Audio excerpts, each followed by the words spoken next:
I said to Lena, make yourself comfortable. We're gonna make a little video right now. So she said, I don't want to get too comfortable. And I said, why not? Why not, Lena? I don't know, because then I feel like maybe I won't be alert or something. You're just looking around the room. Yeah, the room looks great. I like the double twin candles you did in that lantern over there. Yeah, that looks really cool. We put a gold white and a white into the lantern, and it looks really, really, really vibrant in that amber lantern. Oh, I like that. Look at that guy on the porch next door talking on the phone. Aren't they always? Everyone is, not just that guy. Yeah. So I said to Lena today, I got a specific request I want to watch with you. And I remember you watched it a long time ago. It was a television program, and it was a series called Homicide. And you did not watch that program regularly. No, I didn't. I was watching it. I don't remember what happened. I was at a low ebb, and it was the only thing I couldn't change the channel. It was back in the 90s. He remembered this. It was the only time I ever watched Homicide. Richard Belzer was like the lead cop on that thing, but it was like Homicide, special New York City, talking about homicide. But the actor was Vincent D'Onofrio. And this specific episode, I said to John, I can't believe you remembered I watched that. And John said, come, let's find it. I want to watch it with you. And if anyone watched that program, you will remember that episode. It was a young Vincent D'Onofrio. He's a genius, by the way, as an actor. If you saw him in Full Metal Jacket, if you're living in this past couple of, in this century, you know Brooklyn-born Vincent D'Onofrio, who this year would turn 64 years old. He's very close in age to me. I'm in Queens. He's in Brooklyn. Hey, Paisan, what is up? Hello, Vincent. Yeah. So I love him in everything he's in. And he plays very, very vivid character actors, pieces. He's a character actor, and he is a real character. And he's a young guy, like an insurance guy, on his way to work. And someone pushes him off the train platform. And he only takes the train once a week. He takes, on the episode, he only takes the train once a week. Every other day of the week he drives, but on Friday he goes into the office by train, because that's what his schedule calls for. Every other day of the week he's on the road driving. And that particular Friday, a lunatic, another guy who, as it turns out, is just a complete lunatic who is sprung from a mental institution, pushes him off this crowded platform, and he gets wedged between the train and the platform in such a way that the top half of his body is unscathed and the bottom half of his body is completely twisted around. And all the paramedics are aware of the fact that once they do get this train moving again, he's going to die. There's no way he could survive this injury. The only thing holding his guts together and his heart beating is the train pushing him into the platform. And it's called Subway. That's the name of the episode. Homicide, New York City, Subway. And it is the 7th episode of the 6th season. And you will not find it on the internet. In all of the seasons, you will not find it. They have all the seasons, but that episode does not come up on YouTube or the Russian station, but every other episode comes up. I said, John, this is incredible. how come that episode is not? He said because D'Onofrio's people got it blocked because of his clout as an actor. They got that episode blocked. YouTube can't air it. And there's no problem airing all the other episodes. So I said, where am I supposed to find this? Sure enough, John finds me the episode on Daily Motion. It's hidden. You can't even find it if you're looking for Homicide. I found it looking for Vincent D'Onofrio, Subway. He had and Daily Motion came up, and the only thing about it is a couple of ads come up, so you have to sit through the ads, but the whole episode is there. Anyway, we watched it today. I rewatched it. I remembered every moment of it. It's funny. I don't really remember much about crazy shows like that. But his acting and the subject matter was so intense. And later, and then after we watched it together today, I saw he won all kinds of awards for that performance. And the show won all kinds of awards for that episode. It was mind-bogglingly moving. You cannot be unaffected by that episode. And his acting job as just a regular Joe, his name is John Lang. The character's name is John Lang. And he's a simple guy, lives with his girlfriend, once divorced, no kids, very kind of nondescript life, insurance guy, 9 to 5, working.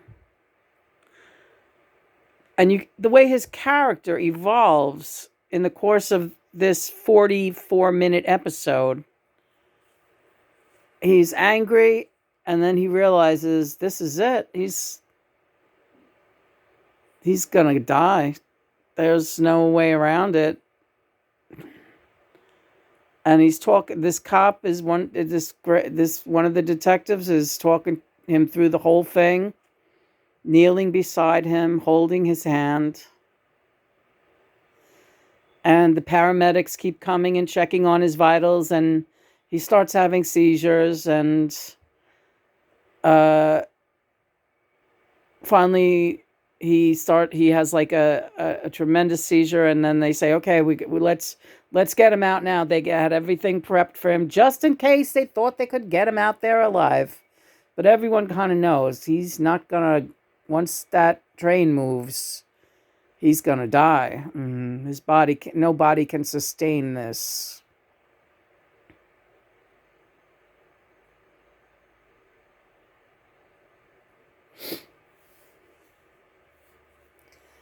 And the transformation of the character at the end is it's amazing. The job he did as this man who is dying. They pull him out as the train is slowly moved. And they're like, they lose him within seconds. But just before, the detective who has become his friend now,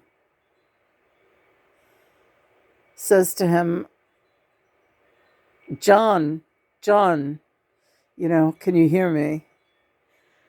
And he says, that's not my name. I'm okay. And then he's dead. But the look on his face is that he is seeing God. It's not said, but it's like, this is so incredible. This job, this show, this is amazing. I don't know how they could have come close to anything like that later on. I think it was an award-winning show on the whole. It was very popular. They did a lot of seasons. I could see they did a lot of seasons on Homicide. Again, it's the only episode I've ever seen, and it was like I was meant to see that episode. I was so blown away back then when I saw it. I was like walking around in a state of shock, like I knew that person that just happened to. It was based on some kind of true story, but I don't think they're not entirely, I think things are embellished, but it was a really very incredible episode. So that is my review of it, and it was like it was like a spiritual awakening just watching that episode and watching somebody reflect on their life and what it meant to them. And through the whole show, the other detectives are trying to locate the girlfriend because that's the only one he really has. And she's jogging. He knows she's out jogging. He's just kissed her at the train platform just before this happened, and she's off for her morning jog before work. So all they know is that they're looking for a young woman. They know her name, with a blue jogging suit and brown hair, and they don't find her in time. That's the hope, to get her to the platform, but it's actually, you find yourself thinking like it's really for the best that she didn't see him like that at the end. But who knows, like and anyway, what were the chances of finding somebody running in on Riverside Drive at that time? A blue jogging suit. The whole thing was a crapshoot. It was insane. It was a great episode. And John, I just loved her reaction the first time she saw it, and I wanted to see that reaction again. And I loved the episode too, and I really I got a lot from it. It really was well done, and I think it merits mention. We should post it on. We will absolutely post it on our Quora film page, because really it is a mini movie, and we have the free link for it on Dailymotion, and we will be posting that free link. And if you have not seen Homicide, the episode Subway, starring Vincent D'Onofrio, you have to watch it, because it's really, really terrific. Mm. And you do feel hope at the end. I mean, you feel sorrow that he had to go through that at the end, but it's a very spectacular way to go out. And his life up until that point, was a simple life, but he talked a lot about the rat race.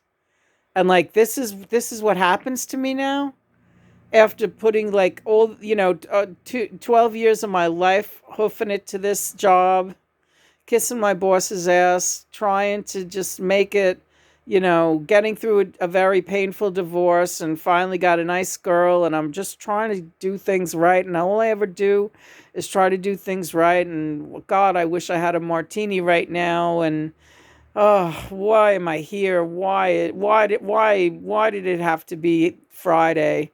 If it wasn't Friday, I wouldn't be doing this. I wouldn't be on this fucking lousy platform and everything. And he even sees the guy who pushed him, because the other detectives are detaining him, and he's there on the platform just a few steps away, and he's like, "You motherfucker. Look what you fucking did to me." And the guy is clueless. He's so fucking wrapped up in his own fucking mental illness, he doesn't even know what he did. But he did it. And then the last frame of the segment shows the paramedics and EMT. They take their load. They've just loaded the body onto the truck, and they're all packing up for the day after this event. And there goes the girlfriend. She's still jogging. She jogs past the fire truck.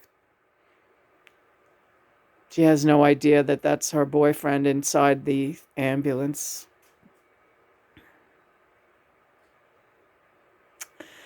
And that's life, right? And that's life. It may seem like an untypical day in the life, but really it's a typical day in the life down here. And you really never know when your time is going to be or why. But it is. And so it's something like that happens. It's not in the blueprint. No, nobody can put that in their blueprint. But these aberrations to the blueprint happen because of the stress on humanity and the emphasis on what is normal and what is not normal, and trying to compartmentalize people into being something that God never intended them to be. And that could go for the guy who pushed him, and that could go for the guy who has to fucking wear a monkey suit and bust his ass every day going into the city. And through it all, we all tried to do our best. Just like me, it was an aberration, it really was in my blueprint to be somebody special that got noticed in the world, because I had a message to deliver. So that was in the blueprint, yes. The aberration was not Mark David Chapman. The aberration was a government that created Mark David Chapman. That's the kicker. And so, moving forward, again, I have no regrets on how everything went down.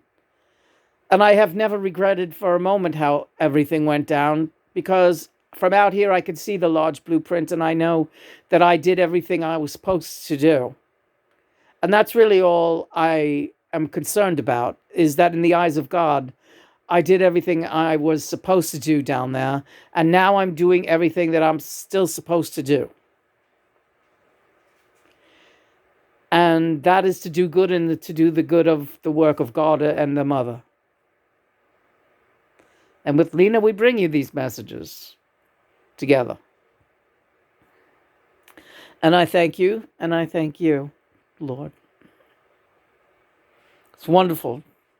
Had a really great day watching that and everything else. So, cheers. Cheers to you. Mom, yeah, everything's cool.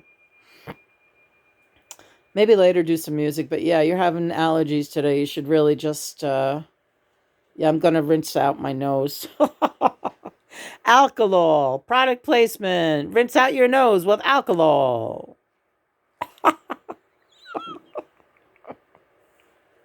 I love you. I love you too. Why are we having trouble turning this camera off? I don't know.